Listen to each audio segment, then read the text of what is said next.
উপন্যাস আমি তো ভালোবাসি তোকে, সিজন 2, লেখিকা সালমা চৌধুরী। পর্ব নাম্বার 1। খান বাড়িতে আজ খুশির জোয়ার। আজ খান বাড়ির মেজকর্তা মোজাম্মেল খানের একমাত্র ছেলে তানভীর খানের বিয়ে। খান বাড়ির প্রতিটি কোণায় কোণায় আজ আলোকসজ্জায় সজ্জিত। অনুষ্ঠানের কোথাও কোনো কৃপণতা রাখেনি আলী আহমেদ খান এবং মোজাম্মেল খান। বাড়িতে বিয়ের আমেজ, কিন্তু বাড়ির বড় ছেলে সাজ্জাদুল খান আবিরের কোনো খবর নেই। তার ফোনটাও বন্ধ। সকাল থেকে মেঘ বারবার আবিরকে কল দিচ্ছে, কিন্তু কোনো খবর নেই আবিরের। রুমের মাঝে পায়চারি করছে মেঘ। কয়েকদিন ধরেই মেঘের শরীরটা ভালো নেই। আবিরকে তা জানানো হয়নি। আবির খুবই ভালোবাসে মেঘকে। মেঘ চায় না আবির শুধু শুধু মেঘকে নিয়ে চিন্তা করুক, কিন্তু আজ শরীরটা একটু বেশিই খারাপ। তার মাঝে বড় ভাই তানভীর এবং নিজের সবচেয়ে কাছের বান্ধবী বন্যার বিয়ে। তানভীরের ডাকে হঠাৎ মেঘের ধ্যান ভাঙল। বনু? ভাইয়া। ভাইয়ার কোনো খবর পাওয়া গেল?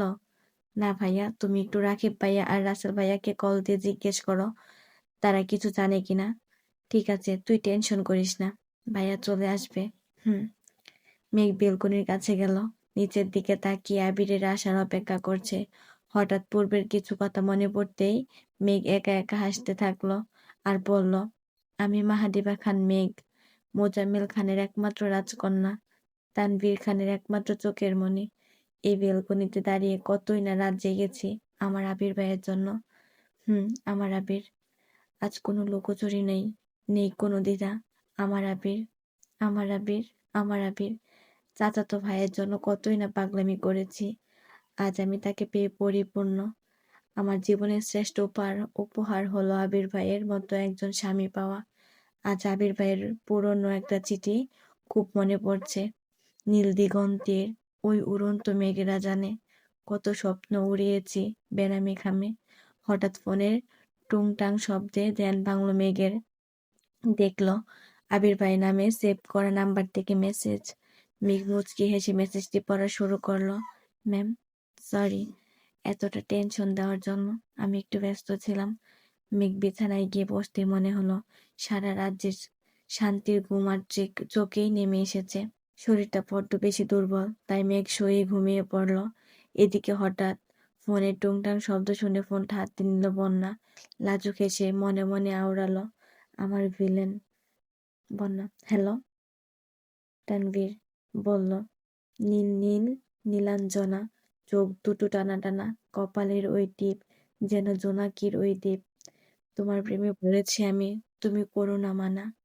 বন্যা বলল, ওই ভিলেন, আজ হিরো হওয়ার বড্ড শখ জেগেছে বুঝি?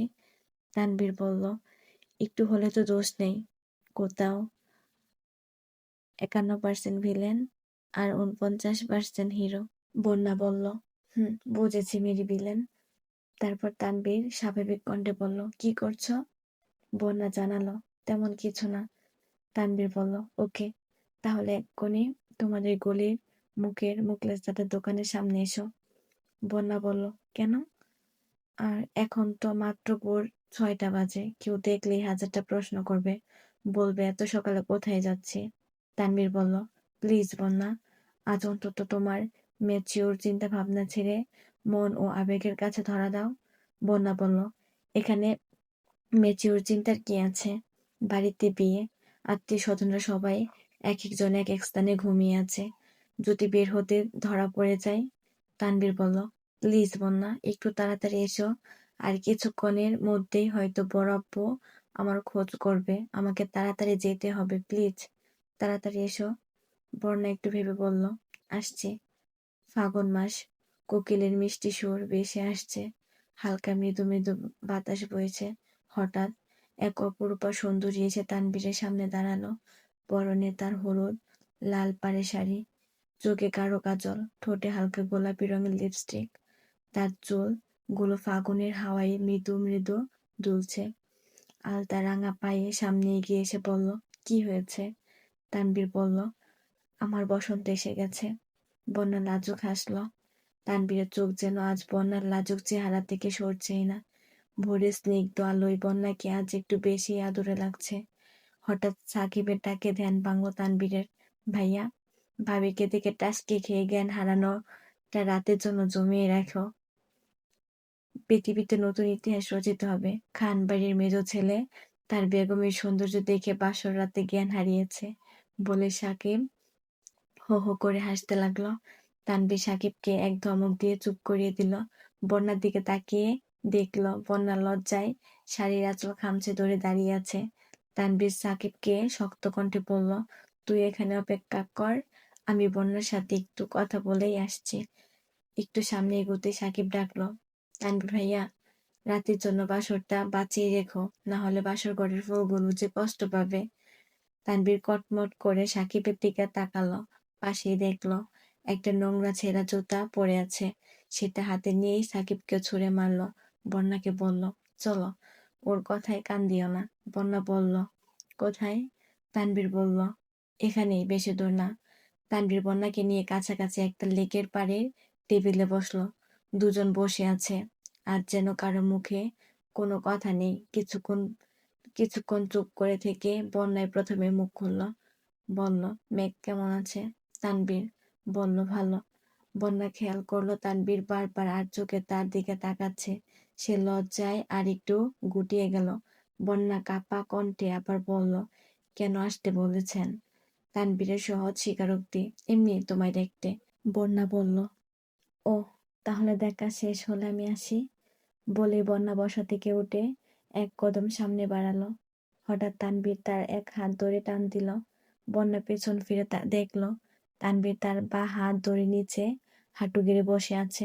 বন্যা অবাক লোচনে তানভীরকে দেখছে। হঠাৎ তানভীরের নিষাক্ত কণ্ঠের বাণী শুনে বন্যা হুঁশ ফিরে পেল। তানভীর বলল, বন্যা, আজ তোমাকে কতটা সুন্দর লাগছে তা কি তুমি জানো? মনে হচ্ছে এই আগুন ভরা ফাগুনে আমার সামনে এক হলুদিয়া পাখি দাঁড়িয়ে আছে। যতবার তোমাকে দেখি আমার হৃদস্পন্দন বেড়ে যায়। এমন তো কখনো হয় না অন্য কাউকে দেখার পরে। আমার থেকে দূরে যেও না। তোমাকে আমার কসম, নিজের থেকেও তোমাকে বেশি ভালোবাসি আমার হলুদিয়া পাখি। একবার কবুল করে দেখো, ছেড়ে যাব না কখনো। কিছুক্ষণ চুপ করে থেকে বন্যা বলল, আলহামদুলিল্লাহ, কবুল। বলে বন্যা ছোটে বাড়ির দিকে পালালো। তানভীর বিভোর দৃষ্টিতে বন্যার লাজুক হয়ে ছুটে যাওয়ার দিকে দেখছে। বন্যা বাড়ির সামনে এসে থামলো। হঠাৎ তার মনে হচ্ছে হাতটা যেন একটু ভারী হয়ে আছে। হাতের দিকে তাকাতেই বন্যা বিস্ময়ের চরম আশ্চর্য পৌঁছে গেছে। এটা কি দেখছে সে? নিজের চোখকে যেন আজ বিশ্বাস হচ্ছে না। তার হাতে একটা সোনার আংটি জ্বলজ্বল করছে, আর হাতে মেহেদি দিয়ে লেখা তানভীর। বন্যা তানভীরের কথায় এতটাই বিভোর ছিল যে সে দেখেনি হাতে কি করছে তানভীর। বন্যা আজ যেন বারবার লজ্জায় লাল হয়ে যাচ্ছে। হাতটাকে শাড়ির আঁচলের নিচে লুকিয়ে বন্যা বাড়ির ভিতরে ঢুকলো।